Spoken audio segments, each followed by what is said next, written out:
All right, let's talk about something that's hitting a lot of people.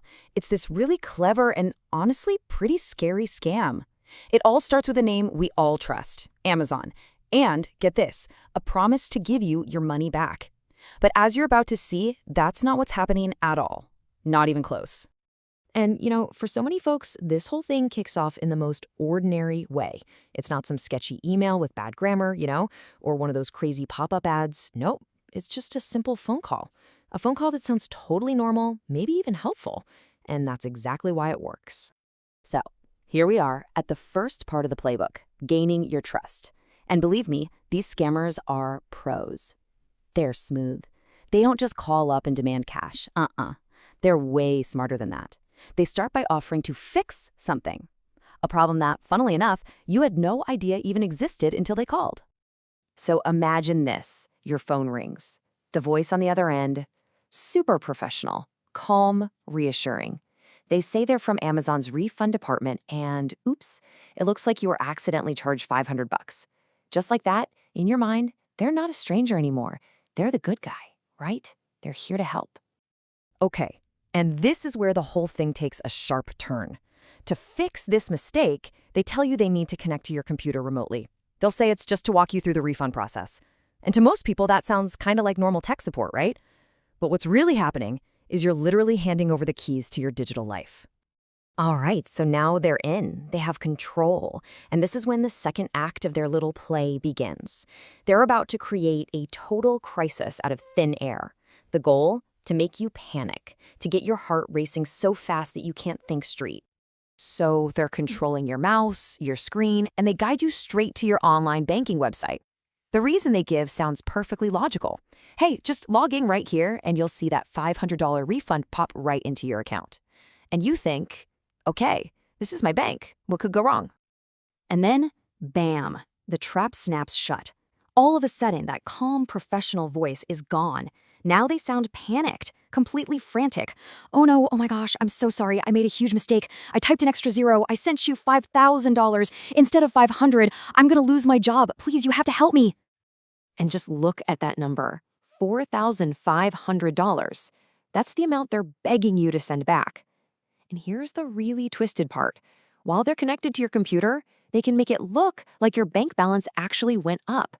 It's a visual trick, but it feels real. And the pressure they put on you, it's just immense. So you're in a panic. You think this poor person on the phone is about to get fired because of a simple typo. Your natural instinct, your kindness, is to help.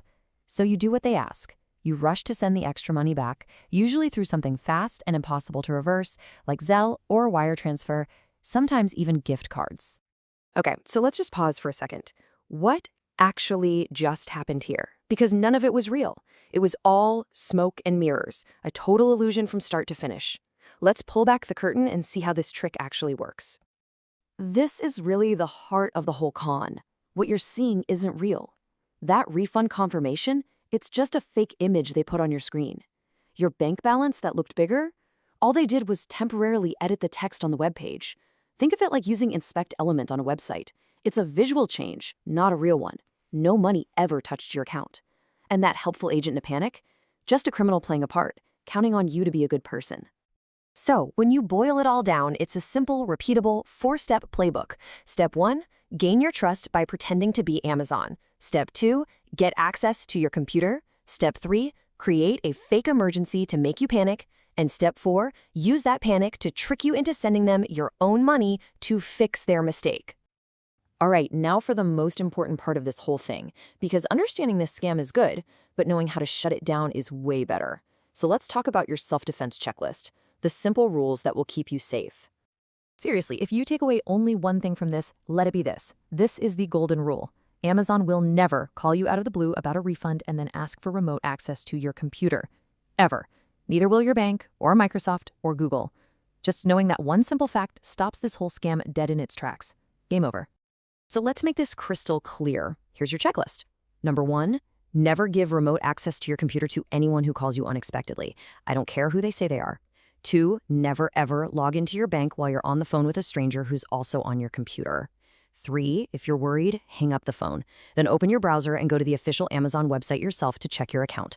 And finally, trust that little voice in your head. If anything feels even slightly off, just hang up.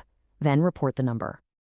Look, the entire goal of this scam is to rush you, to make you act on emotion before your brain has a chance to catch up. But now you know the playbook. You've seen the setup, the fake crisis, the whole performance. So the real question isn't about what they'll try next. The question is for you. Now that you know the signs, could you spot them in time?